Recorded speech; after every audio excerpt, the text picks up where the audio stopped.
Buenas noches, futuros colegas. Les saluda al universitario Emilio Arriola. Hoy hablaremos de la materia de farmacología tocando el tema de antibióticos aminoglucósidos. Recuerden, pueden seguirme en mi página de Medicina SOS dándole me gusta a la fanpage o si quieren pueden suscribirse al canal de YouTube y de esa manera, cada vez que yo actualizo o alce contenido, ustedes estarán informados. Comencemos entonces con los aminoglucósidos. Un pequeño detalle que les quiero dar aquí en cuanto al nombre. Amino es porque tiene un grupo amino y glucósidos porque también tiene azúcar, o sea, hidratos de carbono. Pequeño detalle, por eso nomás se llaman aminoglucósidos.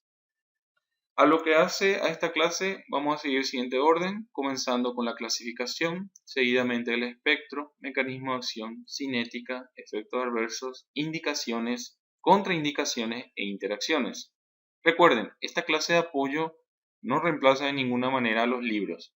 Básicamente lo que yo trato de hacer aquí es darles esquemas sencillos, didácticos, con lo más importante de cada bolilla.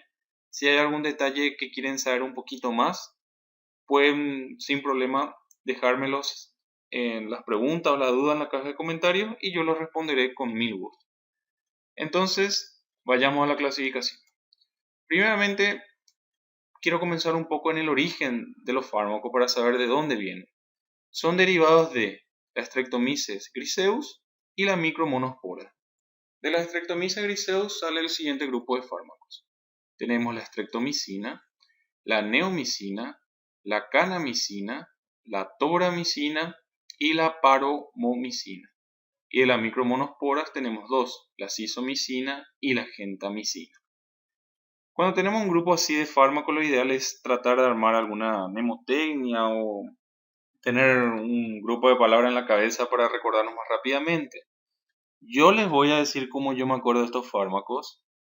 No se vale reír porque realmente es una forma un poco tonta, pero bien o mal me sirve hasta ahora para acordarme. Para los derivados de la Streptomyces griseus yo me acuerdo así.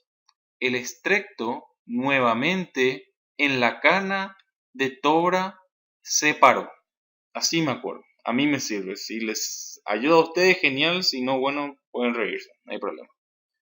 Y para la micromonospora me acuerdo así. Si sos gente. Si sos de cisomicina y gente de gentamicina.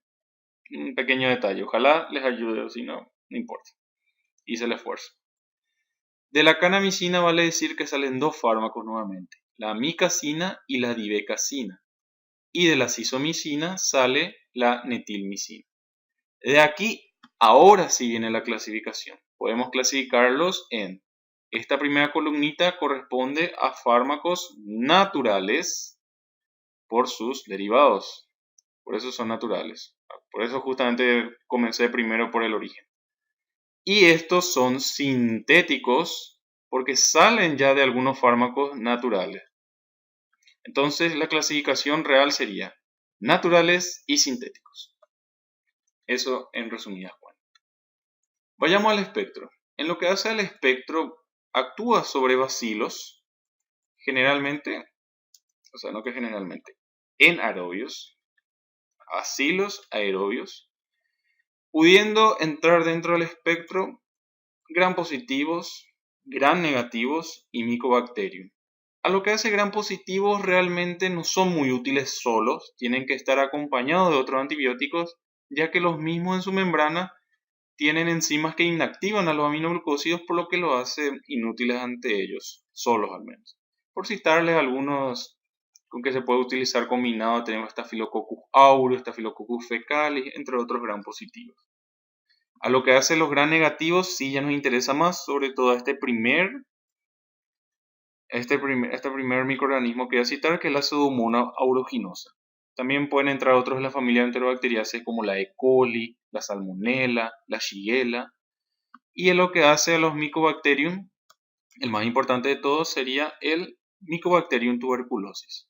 De esto aquí, lo importante de la bolilla es saber que actúa sobre la Pseudomonas aeruginosa y sobre el Mycobacterium tuberculosis. Y obviamente a lo que hacen infecciones en gram negativo en general. Un detalle por así decirlo, entre los fármacos que cité, la micacina, es la que tiene mayor espectro. Y un título que yo le daría a el espectro de los aminoglucósidos para acordarme es así: bacilos gram negativos aerobios. ¿De acuerdo? Bacilos gram negativos aerobios. Eso sería básicamente, y en resumidas cuentas, el espectro en sí de los aminoglucósidos. Vamos ahora al mecanismo de acción. Los libros hablan de que todos actúan a nivel de la subunidad 30S de los ribosomas. Este sería mi ribosoma, recordando que tiene una subunidad menor que sería el 30S y una subunidad mayor que sería el 50S. Recordemos que los ribosomas actúan sintetizando proteínas a través de un ARN mensajero esquematizado por esta flechita, que al fin y al cabo genera proteínas que pueden ser estructurales o enzimáticas. Bueno, vayamos entonces a lo que vamos a hacer hoy. Si recuerdan el espectro, yo dije bacilos gram negativos aerobios. Es importante esa palabra aerobios porque estos fármacos, o sea, los aminoglucósidos, entran por la membrana bacteriana y se facilita su traspaso de la membrana al intrabacteriano si hay presencia de oxígeno. Por eso se dice que su espectro es aerobio. Cuando es anaerobio, justamente se habla de una ausencia de oxígeno ahí, lo que dificultaría el paso del aminoglucósido a través de la membrana de la bacteria. Una vez dentro del aminoglucósido, actúa a nivel de la subunidad 30S. Inhibe, o sea, a través de ciertos mecanismos, impide que la subunidad 30S de los ribosomas bacterianos actúen. Y al estar inutilizado, obviamente, ¿qué va a pasar? No se va a poder sintetizar proteínas. Este es el mecanismo de acción conocido de los aminoglucósidos. No se sabe si también puede alterar la membrana en sí o si puede generar algunas otras alteraciones en el metabolismo de las bacterias. No se sabe, se sospecha, pero el que está confirmado es este y este es el que le van a preguntar sus docentes. Un pequeño detalle también a tener en cuenta a lo que hace a la resistencia. Pueden ser por varios mecanismos, pero yo traigo dos. Uno, por enzima. Como yo había explicado en la diapositiva anterior, los gram positivos tienen enzimas en su membrana que inactivan a los aminoglucósidos, por lo que lo hacen inútiles ante ellos, solos al menos. O mutaciones o también alteraciones de la subunidad 30S que no permita acoplarse el aminoglucósido a esta organela e impedir su acción. Entonces podemos seguir. A lo que hace la cinética. La vía de administración es parenteral principalmente por dos vías, intravenosa e intramuscular. La vía oral cabe decir que se absorbe poco ya que los aminoglucósidos tienen un pH de 8 aproximadamente, es bastante alto, por lo que le impide su absorción intestinal. Recuerden también que el pH del estómago es ácido, es bajo, y entonces ahí ya no coordinan el fármaco y la vía de administración. Por la vía tópica también se dice que se absorbe mal. Detalle cinético a tener en cuenta también es que puede pasar la barrera placentaria, por lo que ya tenemos una contraindicación que sería el embarazo. Y en cuanto a lo que hace la barrera hematoencefálica, pasa pobremente en el adulto, pero bien en el recién nacido. ¿Por qué viene en el recién nacido? Porque la barrera hematoencefálica no está bien desarrollada. Otro punto cinético al tener en cuenta es la unión proteica. Los aminoglucósidos tienen baja unión proteica en general, baja unión proteica. Por así decirlo, la streptomicina es el que tiene mayor unión proteica entre ellos, un 35% aproximadamente. Y por darle un ejemplo, la kanamicina, miren, tienen 0%, o sea, nula su unión proteica. Después, lo que hace la metabolización, hay que saber que no se metaboliza, no hay metabolización. A lo que hace la vida media, tiene una vida media en general de los aminoglucósidos corta, 1 a 3 horas aproximadamente. Y a lo que hace a la eliminación, se elimina preferentemente por la vía renal y en menor medida por la vía biliar. Este es 1 a 2%, haciendo que la eliminación renal sea la más utilizada. Esto, en resumidas cuentas, es la cinética. Ahora vayamos a los efectos adversos. Efectos adversos que tienen que saber sí o sí son 3. 1. Son ototóxicos.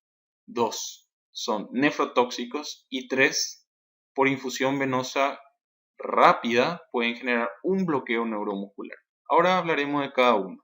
La nefrotoxicidad es la más frecuente. Generalmente se dice que tiene que ser en usos prolongados, tiene que ser en pacientes, afecta más a pacientes añosos o en pacientes que en situación de sepsis.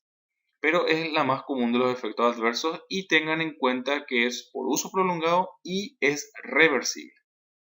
En cuanto a la ototoxicidad, suele afectar al octavo par craneal, que es el nervio auditivo, de forma bilateral, o sea, ambas orejas, y que pueden generar daño irreversible. Afectan generalmente la rama vestibular. Se dice que la micamicina es el menos ototóxico y no se llegó a determinar cuál de los aminoglucósidos es el más ototóxico. No se llegó a determinar, pero hay que tener en cuenta que usos prolongados, así como también a nivel renal, pueden generar daños a nivel auditivo. Y es lo que hace el bloqueo neuromuscular cuando se da por infusión endovenosa rápida, tienden a haber un bloqueo neuromuscular porque el botón presináptico se inhibe la liberación de la acetilcolina. Se cree que el mecanismo es por alguna competencia con el calcio, que si se acuerdan un poquito por fisiología, era importante para liberar la acetilcolina al botón postsináptico y que genere su acción, ¿verdad? Pero básicamente por eso entonces. Entonces, en resumidas cuentas, ototóxico, nefrotóxico y bloqueo neuromuscular. Vamos a las indicaciones. Una indicación que quiero que tengan en cuenta se utiliza para bacteremia por gram negativos. Sepsis por gram negativos también. Esto es importante, combinación con otros antibióticos para generar sinergia y evitar también resistencia. Me puse la palabra de resistencia. Endocarditis infecciosa se suele utilizar también, obviamente asociado, no solo. Y tuberculosis. Bueno, lo que está en rojo es lo que yo quiero que retengan. Tuberculosis, tienen que saber sí o sí que se pueden utilizar los aminoglucósidos. Eso ahora cuando demos antibacilares voy a mostrarles cómo es la combinación. Y a lo que hace a las bacteremias gram negativas, recuerden que el espectro es bacilos, gram negativos, principalmente aerobios. Eso quiero que se quede. Y brucelosis también, por así decirlo. Ahora vamos al siguiente punto a tener en cuenta, que va a ser las contraindicaciones. Obviamente, si es ototóxico y afecta al oído, pacientes con hipoacusia no vamos a dar. En embarazo dijimos que no. ¿Por qué? Porque pasaba la barrera placentaria, si se recuerdan en la cinética. Antecedente de nefropatía porque es nefrotóxico y encima es el efecto adverso más común. Y otros para citar la insuficiencia renal aguda crónica, anuria, pacientes que usan constante eliminación renal en el mismo momento que están consumiendo aminoglucósidos también está contraindicado. Y bueno, también por último, hiperpotasemia, que suelen mencionarlo los libros. En cuanto a las interacciones, acá tengo algunos que aumentan la nefrotoxicidad, como el ácido etacrínico, la furosemida, la clindamicina, la banco, la fotericina B. Y encontré también que pueden disminuir la acción de los anticoagulantes porque la canamicina, por ejemplo, si se administra por vía oral puede alterar la flora intestinal normal, por lo que no hay vitamina K, entonces la actividad para coagular se ve disminuida. Y otra interacción que puedo mencionar acá que no está escrito es que si se da bloqueantes neuromusculares con aminoglucósidos puede potenciar su acción de su efecto adverso como bloqueante muscular. Bueno, entonces con eso quiero decirles muchas gracias nuevamente por ver este video y aprovecho para decirles que en estos días en mi país, Paraguay, tuvimos la visita del Papa Francisco. Esto fue en el aeropuerto Silvio Petirosis el viernes. Hoy tuve la oportunidad de ir con mi mamá, con mi gente a la costanera de Asunción a escuchar un poco al Papa Francisco. Y bueno, él como siempre trayendo un mensaje de paz, de esperanza.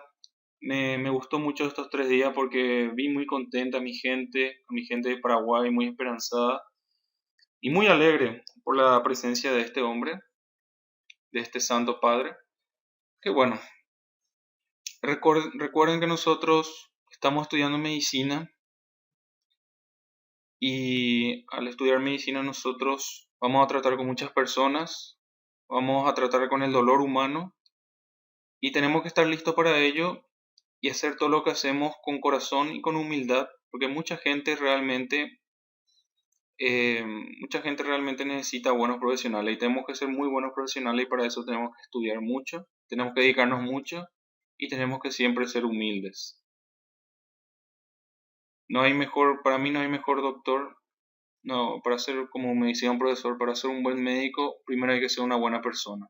Y bueno, ojalá que todos podamos encontrar dentro nuestro esa humildad que este Señor sabe transmitirla realmente, que sabe transmitirla a todos sus seguidores y que nosotros también seamos humildes ante nuestros pacientes. No somos dioses, yo no por lo menos no considero esa, esa costumbre de tiene decirse mi Dios, Dios, por lo menos acá en mi país, yo no me considero un Dios, yo soy un simple mortal que vine a este mundo para ayudar a mucha gente y ojalá que muchos de ustedes también lo hagan. Y bueno, y con eso me despido y hasta el próximo video.